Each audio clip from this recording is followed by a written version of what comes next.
ஆண்டவர் சொல்றாரு, தாவீது போன இடத்துல எல்லாம் கர்த்தர் அவனை காப்பாற்றினார். எத்தனை பேர் விசுவாசிக்கிறீங்க?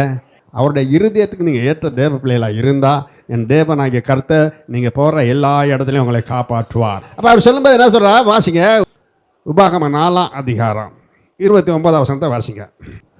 அப்பொழுது அங்கே இருந்தும் தேவனாகிய கர்த்தரை நீ தேடுவாய். நீ பிரச்சனையில் இருக்கும்போது, நீ போராட்டத்தில் இருக்கும்போது, சமாதானம் இல்லாமல் இருக்கும்போது, நீ வியாதியில் இருக்கும்போது, நீ வேதனையில் இருக்கும்போது, நீ துக்கத்தில் இருக்கும்போது, நீ கர்த்தரை தேடினா, முழு இருதயத்தோடு அவரை தேடினா, அவர் உன்னை கண்டடைவார், அவர் உன்னை பார்ப்பார், அவர் உனக்கு ஒரு விடுதலை தருவார், அவர் உனக்கு சமாதானத்தை கொடுப்பார். தாவீதுக்கு அப்படி தான் ஆண்டவர் செஞ்சார்.